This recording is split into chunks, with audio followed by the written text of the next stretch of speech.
Welcome everyone. There, the light looks much better now. It's episode 26 of 4D, Dev's Daily Dose of Dota, and today we have a very simple premise, like a lot of the 4Ds originate as. Let's say you've been playing a lot recently. Maybe there's an event for Phantom Assassin. You've been playing so much, maybe you've been neglecting other things. But, you know, you can win stuff, you can win rares, you can win Arcana, who knows. So, what I've been doing the last couple days has just been trying to defeat Phantom Assassin in-game in these ranked games. Unranked games, rather. And those of you who watch 4D know that I love Phantom Assassin. Great carry. Crit multiplier, one of the best aspects of the game. But, today, let's switch into the 3-camera view. We have a game of Alliance.Loda in the Summit 2 qualifiers against BBC Balkan Bears. And what I have it in the 3-way here is just to take a quick note on the wiki. Quick little explanation. I always like to look at Mana Void. It's a target unit, but it's an AoE, 500 radius, as you can see there. And it's has a rather finicky stipulation here about damage per mana. It's purposely complicated. The stun is purposefully short, but it does a lot of damage if they're out of mana. Just wanted to take note of that as we hop into this game between Balkan Bears and Alliance. As usual, I pause right at the end of the draft here to just compare the two lineups. We have reserve time. A Phantom Assassin just now coming out. 10 seconds remaining. 5 seconds remaining. And an Anti-Mage. The two cores kept until last. Nice combination of strength heroes along with casters and a carry for both teams. And it's going to be Alliance.Loda on the Anti-Mage. This is a replay, so we can just skip into the game.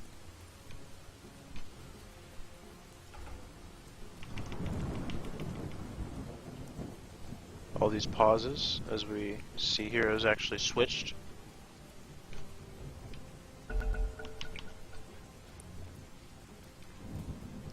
An Anti-Mage starting out with the Stout Shield. He could pick that up from the side shop, by the way, but just starting out with it. No, he's going to need last hits in lane immediately. 2 Iron Branches, GG Branches, whatever you want to call them. Tango and Healing Salve. He needs durability, he needs healing to stay in lane and get those last hits. We can just skip to the end here, because what you want to get to as Anti-Mage is this. Manta Style, Butterfly, Heart of Tarask, Battle Fury, and this is going to be a MKB. But we're back at the beginning. Reserve time. Diet.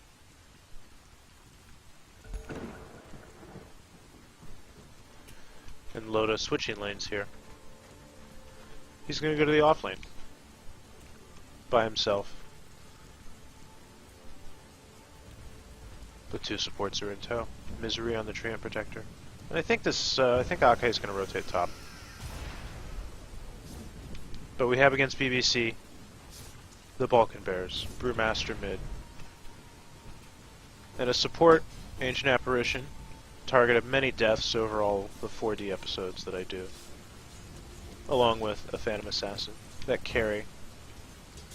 If this were an unranked game, at today's date, he might win an Arcana for killing someone. Phantom Assassin, I'm happy with it being a more popular pick these days in the current meta. Great hero. We see he's having about the same time as Anti-Mage is in the top lane. Looking at the last hits, 3 from the first minute. And sure, he's getting forced out of lane, but Treant Protector's here to help, and Ake is here now as well. So in this setup, he has 2 people in lane supporting him for a total of 3 for this tri-lane. And the tri-lane, at the minute 20 mark, elicits a double kill for first blood. You love it when it ends like that. Treant Protector barely getting away. Thank goodness he's a high strength hero. One of the top 3 in the game, as of this writing. Anti-Mage, he goes back to farming. Another 47 gold, yay! Being very precise, another 40. He's bought Quelling Blade at the side shop, just to get that 32% bonus damage. He's hitting for 55, but we see he's hitting some creeps for upwards of 67. And that spells more gold in the early game. Dazzle.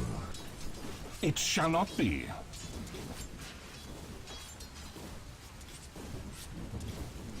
We see the Vipers now zoned out. Sure, the supports aren't getting a lot done themselves, but they're helping the anti-mage farm. They're contesting this pull, which is fantastic. And anti-mage can farm up alone. They feel confident that their late game pick, their carry, will out-carry Phantom Assassin. Because as you look on the last hits denies, at the 2-minute and 45-second mark up here, they're very similar right now. They're having about the same kind of game.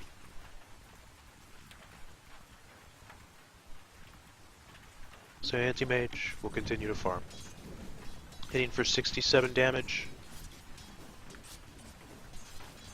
Getting just money on money on money. This is a crucial minute here. If we pause here, there's about 30 gold, so about 150 gold left. He'll be up to almost 900. That's almost a power treads. And it's all right here in the wave. But he's being heavily harassed. But he knows he does a lot of damage. He's making sure he's there to get the last hit off. 48 gold. Another 46 gold. Combo? Anyone? No, this is an alchemist. But this is an anti-mage who could pick up his power treads at the 3-minute mark.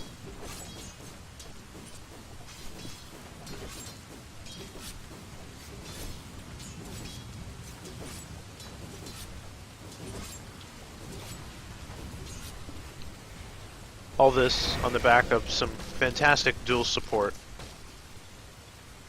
Ake, the roaming caster. Treant, the support, but he's a strength hero, so he's a bit of a tank. Has a heal. Damage. Something from Leech Seed. All able to create space for Loda. 1,300 gold now. He might be thinking Midas, but he is at the side shop. You can buy all of the power treads from the side shop. One of the benefits if a hero is wanting to go treads early on.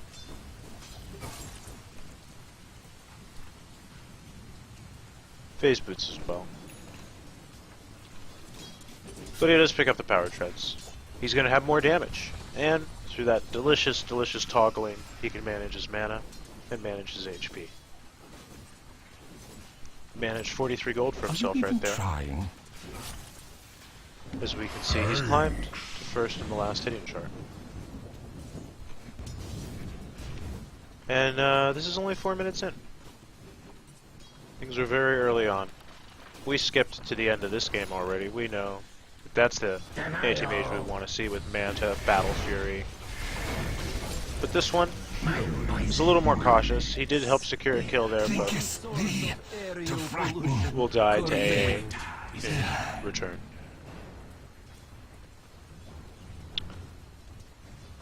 Not the best fight when he's early. Very early levels. You don't have any gear.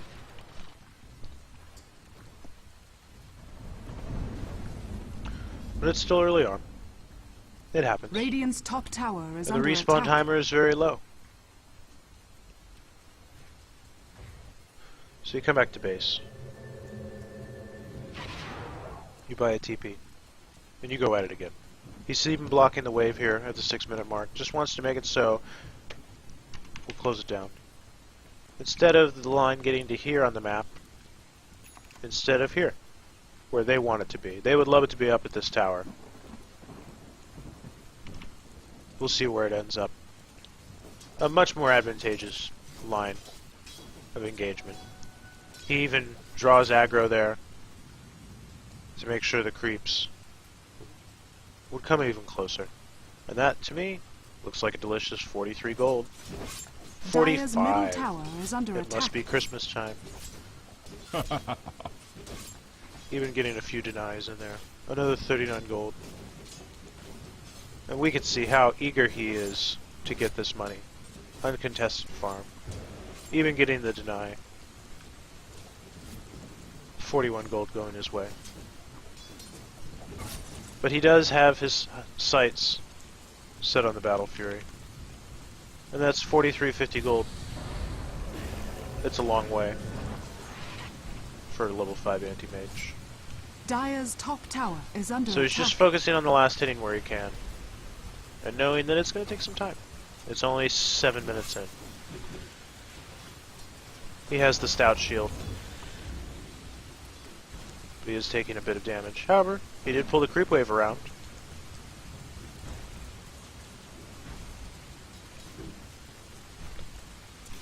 And at 40 gold for each of these, that is something he would be very much interested in. Getting the easy kill there. And backing up, not to the tower, but at least to where the creep wave can be. So he can easily last hit. Even because he's low HP. We see 355. But the top lane here of BBC are just going to take some extra time to rotate. 38 gold going his way. Are you enthralled? I'm enthralled. Because I am always curious about the transition here. 43.50 gold. What is the anti-mage thinking?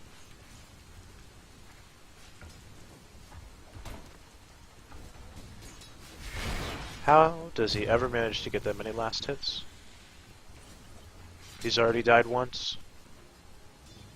He's low HP. Doesn't even have a ring of health. So he doesn't have a lot going on. Double damage. And looking at the player perspective here, we see someone who's cautious. Radiant's middle tower is under attack. The Ancient Apparition already coming into lane to zone him entirely. But have no fear, this is a team game. Ake has returned. Misery is here. Admiral, Bulldog, and 4 heroes now against 2. Force BBC to retreat.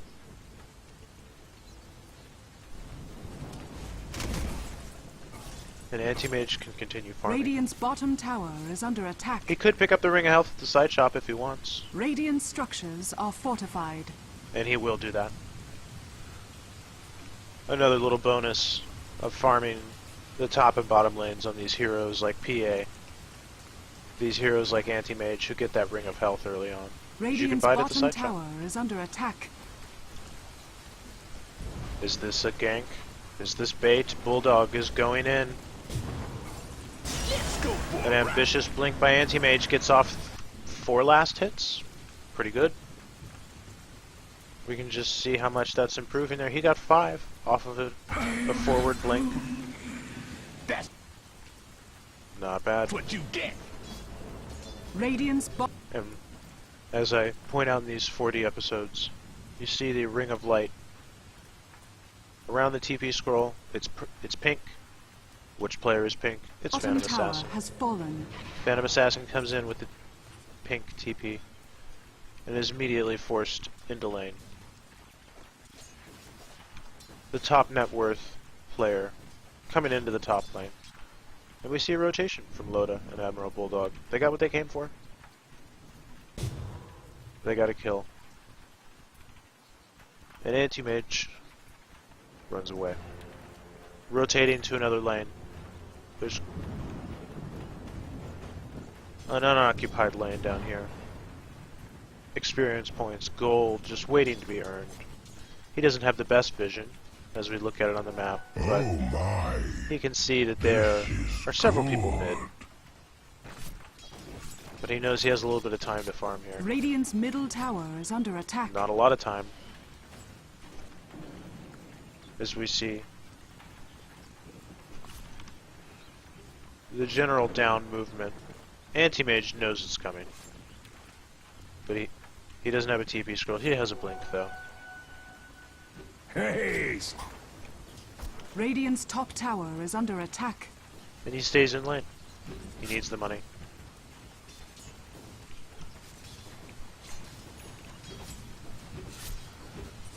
Knew that there were still several people on the map, otherwise it would have been a big commitment. And he continues farming. He has 2,000 plus pieces to buy to complete his Battle Fury, in addition to a Void Stone. But he has supports in tow. Great coordination from Alliance. Treant, not even using his nature disguise, just sitting tucked behind this this different colored tree. Those are usually juke spots. Juke spot, juke spot. Maybe. And we see a perfect fight. This is great. This is wonderful. You died earlier. It hasn't been going fantastic.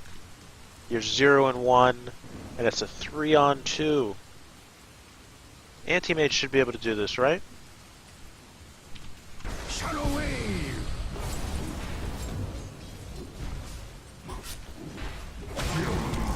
But Anti-Mage does not have a lot of farm here, Right!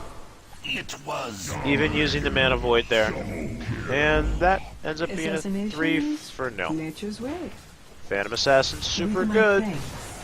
What can I say? One crit or two. And it's such a big impact.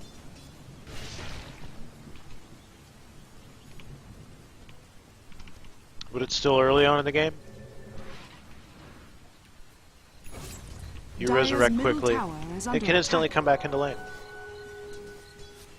And continue farming. It's only the 12-minute mark. And you've already got 1,000. You need to get to the Battle Fury and try and limit your deaths. Sure, you've died twice. But it happens. And so does another 40 gold coming his way with that. He leaves the lane to blink forward here. Would love to clean up the two of these here. Failed the And he does. Radiant's top tower is under attack. Radiant structures are fortified.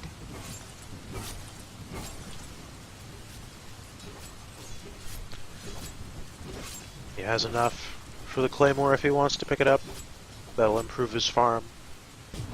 At least marginally, Radiant's top until he tower can is get to the under Battle attack. Fury. Taking time to farm up, or at least he thought about that camp, instead coming back to lane. 40 gold. 46, oh my.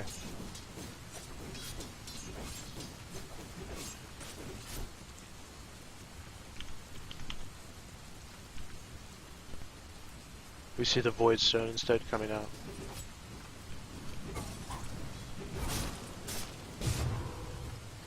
Phantom Assassin being very catty with Anti-Mage. You have a blink. One of the best abilities in the game. Sure, I like crit multipliers, I like magic resistance shields, I like damage abilities. But, having a blink's pretty damn hard to beat. Dire's top tower is under attack. It's already down to rank 3. He's went 3-3-1. Picking up a single point in spell resistance. And down to a 7-second blink. But you still haven't completed your Battle Fury. Your Battle Furies are going to allow you to farm out lanes even faster. And it's going to allow you to contribute to fights almost exponentially once you factor in the mana break.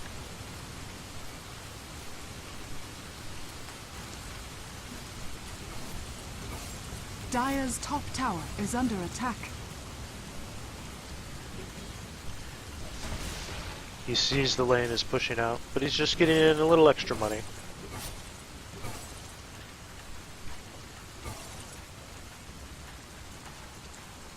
The wards are spotting him out.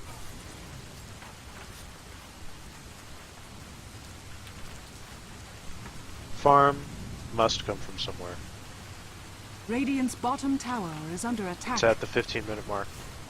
And he's already having to defend a tier 2.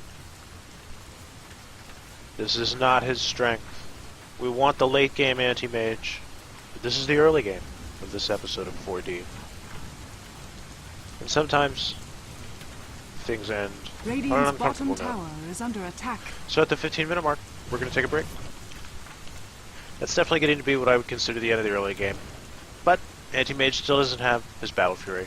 When we come back after this relaxing music break, we'll see how Anti-Mage continues the farm, or does he die 3 more times? Spoiler alert. We'll be back after this.